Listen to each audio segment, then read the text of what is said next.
दोस्तों आज तीसरी क्लास है हमारी रूट वर्ड की, जो 100 रूट वर्ड्स आप लोग मिनटों में याद कर सकते हैं। मिनटों में आप लोग 100 वर्ड याद कर सकते हैं, 100 सिनोनिम्स याद कर सकते हैं इस रूट वर्ड के माध्यम से। फ्रेंड्स, जो ये मैं बनाकर लेकर आया हूँ बहुत ही इंपॉर्टेंट है एसएससी सीजीएल और एससी आरओ जो आगामी परीक्षा है। चलिए हम लोग देखते हैं। नेक्स्ट आप लोगों को समझाते हैं ट्रैक्ट।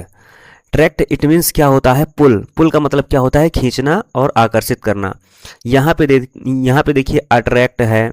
ओके, अच्छा ये लैटिन रूट वर्ड भी जो है कहीं ना कहीं जिसका ओरिजिन होता है लैटिन रूट वर्ड का भी होता है। तो यहाँ पे देखिए टू पुल, ड्रैग और ड्रा मतलब खींचना ही होता है। देखिए कॉन्ट्रैक्ट का मतलब क्या होता है? कॉन्ट्रैक्ट का मतलब है कहीं ना कहीं आकर्षित करना या जो है एक प्रकार से खींचना होता है या आकर्षित करना। आप लोग ये समझ सकते हैं। देखिए ट्रैक्टर, ये जो ट्रैक्टर है, ट्रैक्टर इसी वर्ड से लिया गया है, ट्रैक्ट से ही लिया गया है। ओके, तो बहुत सारे सिनोनिम्स हैं।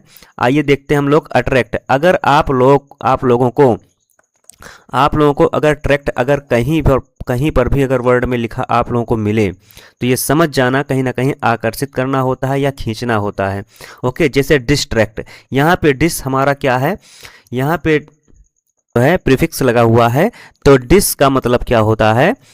डिस का मतलब होता है कहीं ना कहीं निगेटिव वर्ड से संबंधित है। ठीक है, निगेटिव वर्ड से संबंधित है, तो ये इसीलिए भटकाना ये निगेटिव वर्ड है। ठीक है, तो यहाँ पे डिस्ट्रैक्ट का मतलब क्या होता है? ध्यान भटका देना, ध्यान भटका देना। बहुत सारे सिनोनिम्स से अभी आइए आगे आप लोगों को और दिखाते हैं। चलिए और दिखाते हैं। यहाँ पे देखिए ये सिनोनिम्स है कंट्रैक्ट, अनुबंध या सिकुड़ना। यहाँ पर भी कहीं ना कहीं अट्रैक्ट करना ही हुआ। ठीक है, यहाँ पे हुआ एक्सट्रैक्ट का मतलब होता है निकालना, और ट्रैक्टर का मतलब जानते हो, ट्रैक्टर का मतलब होता है कोई चीज़ ले जाना, खींचना होता है। ओके, या आकर्षित करना। ठीक है, तो ट्रैक्टर किस लिए बेसिकली बना हुआ है? कोई चीज़ खींचने के लिए ही बना है, इसीलिए जो है इसको ट्रैक्टर बोल दिया जाता है। ओके, देखिए स्ट्रक्ट का मतलब, अब यहाँ पे स्ट्रक्ट का मतलब होता है बिल्ड। बिल्ड का मतलब होता है निर्माण करना। ओके, निर्माण करना या बनाना हुआ। यहाँ स्ट्रक्ट अगर जब कभी भी आप लोगों को स्ट्रक्ट दिख जाए, स्ट्रक्ट आप लोगों को कभी भी दिख जाए तो ये समझ जाना कि इसका मतलब कोई ना कोई चीज़ होता है बनाना या निर्माण करना। ओके, जैसे इंग्लिश रूट वर्ड में आप लोग जान ही रहे हो, देखिए क्योंकि ये इंग्लिश रूट वर्ड ही है स्ट्रक्ट। ओके, जैसे यहाँ स्ट्रक्चर का मतलब क्या होता है? स्ट्रक्चर का मतलब होता है कोई चीज़ निर्माण करना, बनाना। ठीक है, डिस्ट्रक्टर का मतलब क्या होता है? यहाँ पे जो है खोदना। ठीक है, या बर्बाद करना होता है। ठीक है, कोई स्ट्रक्चर को बर्बाद कर देना या ख़त्म कर देना। ओके, तो यहाँ पे बहुत सारी मीनिंगें हैं। आइए हम लोग और समझते हैं सिनोनिम्स को। कंस्ट्रक्ट का मतलब क्या होता है? निर्माण करना, हमने बताया।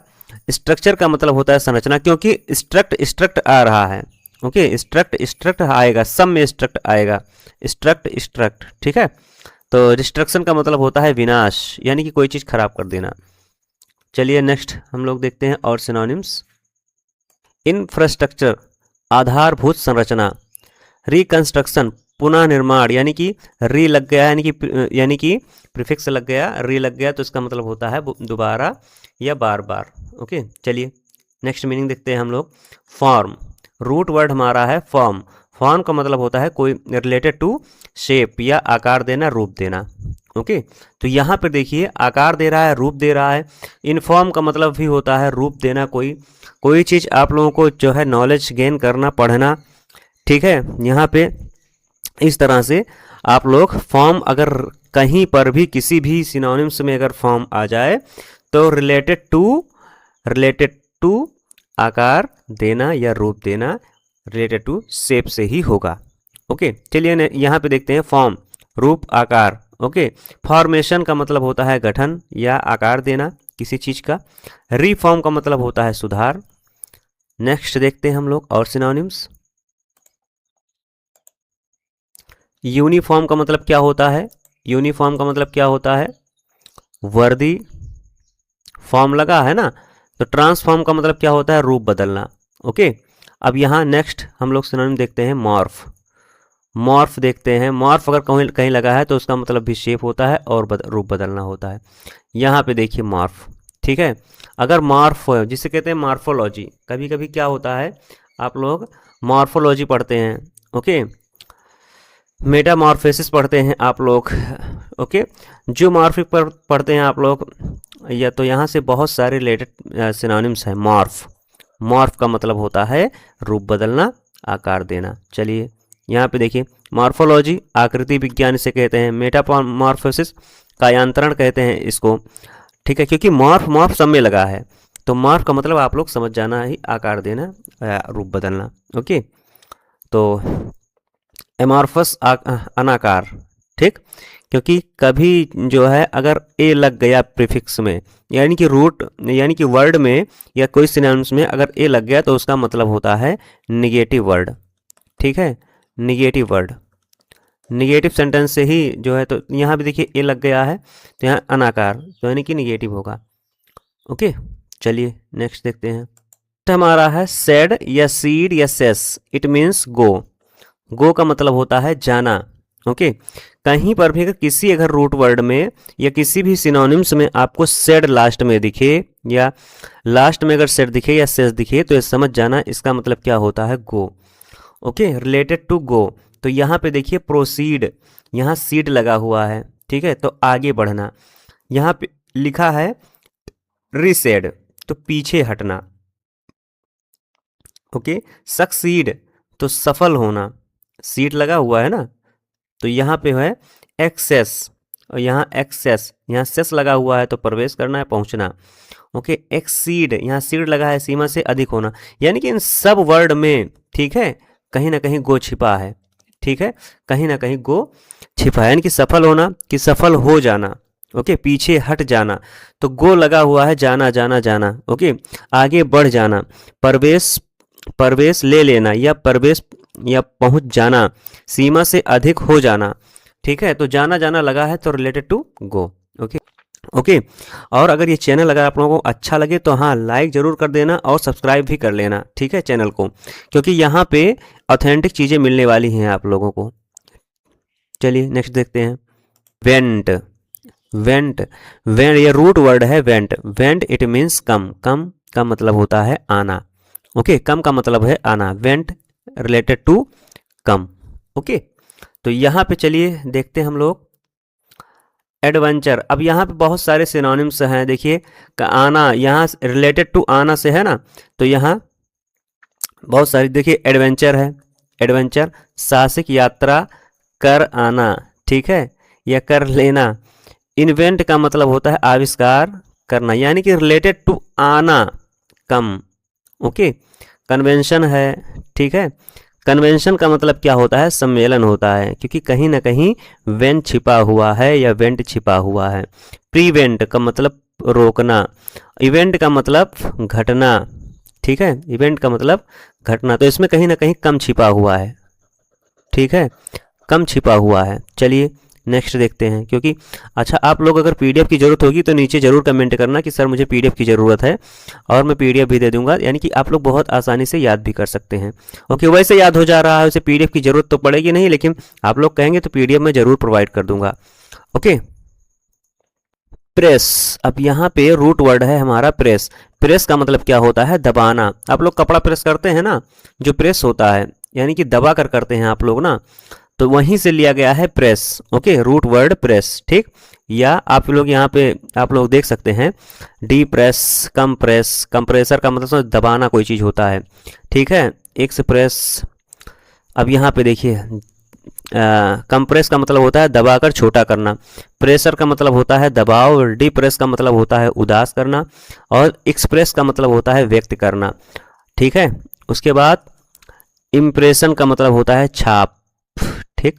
तो यहाँ पे बहुत सारे एक वर्ड से, एक रूट वर्ड से आप लोग 10 मीनिंग 15 मीनिंग, देखिए कितनी मीनिंग ये है, यहाँ पे 1 2 यानी कि 10 मीनिंग ये यहाँ पे दिया गया है, 10 मीनिंग ये आप लोग एक ही वर्ड से याद करते हो, यानी कि 10 अगर 10 रूट याद करते हो तो आप लोग 100 सिनोनिम्स एक झटके में मिनटों में याद कर सकते हो, ठीक है, एक ही चीज़ देखोगे तो, ठीक है। तो इतना अफेक्टिव ये जो है ये मेथड है, तो आप लोगों को अच्छे से सॉल्व करना चाहिए, आप लोगों को दिक्कत इंग्लिश में बिल्कुल होनी नहीं चाहिए, ओके, सिनोनिम्स में। चलिए नेक्स्ट देखते हैं। यहाँ पे है यहाँ पे है टैक्ट या टैंग। हमने पिछले भी सिनोनिम्स में शायद इसको मैंने बताया था, ओके, पिछले वाली क्लास में। तो इसका मतलब रिलेटेड टू टच या छूना या स्पर्श करना, ओके। पिछली बार मैंने एक मोबाइल का इमेज दिया था, उसमें बताया था, ठीक है। तो इसको भी याद कर सकते हो आप लोग। और ये सब में जो है यूजफुल सारी मीनिंगें हैं, ओके। जैसे कंटेक्ट संपर्क करना, टेक्टाइल स्पर्श संबंधी, टेंजिबल मूर्त जिसे छुआ जा सके, इंटैक्ट का मतलब होता है अक्षुण्ण, और टैक्टफुल का मतलब होता है व्यवहार कुशल। तो आप लोग इसको समझ सकते हैं आसानी से, ओके। चलिए नेक्स्ट देखते हैं। हमारा रूट वर्ड क्या है कि रूट वर्ड हमारा रूट वर्ड है फैक या फैक्ट, रिलेटेड टू मेक, बनाना या करना, ठीक है। इसीलिए मैंने फैक और फैक्ट का मतलब लिखा है करना या बनाना, ठीक है। तो यहाँ पे सिनोनिम्स देखते हैं। अब देखिए ये चित्र के माध्यम से आप लोग समझ सकते हो ये बना रहा है या कुछ कर रहा है, ठीक। तो यहाँ जितने भी वर्ड हैं बनाना या करना से रिलेटेड इमेजेस दिए गए हैं, ओके, इमेजेस दिए गए हैं, चाहे जो भी इमेज हो, ओके। चलिए यहाँ देखते हैं। फैक्ट का मतलब फैक्ट्री, कारखाना। कारखाना में क्या होता है, कुछ बनता है। मैन्युफैक्चर, निर्माण करना। परफेक्ट, पूर्ण होना या पूर्ण, ओके। इफेक्ट का मतलब होता है प्रभाव, और डिफेक्ट का मतलब होता है दोष। डी जब किसी सिनोनिम्स में अगर डी पहले आ जाए यानी कि प्रीफिक्स लग जाए तो related to negative word, okay. हम प्रीफिक्स और सफिक्स समझा देंगे एक बार। तो निगेटिव वर्ड से संबंधित है, ठीक है। तो ये दोष क्या है, निगेटिव वर्ड ही तो है, इसलिए डी लगा हुआ है, ठीक है। इफेक्ट का मतलब प्रभाव पड़ना, ठीक। चलिए नेक्स्ट देखते हैं हम लोग। यहाँ पे है रूट वर्ड माल, ठीक है, या मेल, ठीक। रिलेटेड टू बैड, बुरा या गलत इसका मतलब होता है। तो मैंने इसको भी बताया है कि एविल हो जाए, बैड हो जाए, रॉन्ग हो जाए, सारी चीज़ें, क्योंकि ये ऑलरेडी निगेटिव रूट वर्ड है, निगेटिव रूट वर्ड है, ठीक है, निगेटिव रूट वर्ड है, ठीक, निगेटिव रूट वर्ड है। तो यहाँ पे चलिए देखते हैं। मैलिशियस, दुर्भावनापूर्ण, ओके। उसके बाद है माल फंक्शन का मतलब होता है खराबी, ठीक। उसके बाद होता है मेल न्यूट्रिशंस का मतलब होता है कुपोषण। और उसके बाद फिर होता है सिनोनिम्स। माल प्रैक्टिस का मतलब होता है कदाचार, ठीक है। उसके बाद मैलिस का मतलब दुर्भावनापूर्ण। यानी कि जितने ये वर्ड हैं ये सब के सब निगेटिव वर्ड हैं, सब के सब निगेटिव वर्ड हैं। तो आप लोग अच्छा आसानी से आप लोग समझ सकते हैं। अगर कोई दिक्कत हो रही है तो नीचे प्लीज़ कमेंट कीजिए ग्रामर गुरु संदीप पर, ज़रूर आप लोगों को समझाया जाएगा, बताया जाएगा, ओके। तो ये आज का मेरा जो है सेशन यहाँ पे समाप्त होता है। अगले वीडियो में फिर मिलूंगा और रूट वर्ड को ही लेकर मिलूंगा कि सारी सिनोनिम्स आप लोगों को याद हो जाए। मैंने 3 क्लास लिया है, 3 क्लास में 300 मीनिंग आप लोग याद कर चुके हैं लगभग। तो आप लोगों को पता भी नहीं होगा कि 300 मीनिंग मुझे आ चुकी है, क्योंकि मेरा टारगेट है लगभग 5 से 6 हज़ार मीनिंग आप लोगों को एक झटके में लर्न करा देना, याद करा देना। फ्रेंड्स, अगर हमारी वीडियो अच्छी लगे तो नीचे ज़रूर आप लोग कमेंट कीजिए और सब्सक्राइब चैनल को करके रखिए, ओके। क्योंकि सारी चीज़ें मैं यहाँ पर लेकर आने वाला हूँ। मैं वर्ड का ऑरिजिन भी लेकर आने वाला हूँ ताकि आप लोगों को अच्छे से समझ में सिनोनिम्स एंटोनिम्स आ सके। और वर्ड सब्स्टिट्यूशन और जो है जितनी भी सारी चीज़ें हैं, इडियम फ्रेसेस, सब कुछ आप लोगों को यहीं पर मिल ही जाएगा, ओके। तो आज के लिए इतना ही, अगले वीडियो में फिर मिलते हैं। Thank you.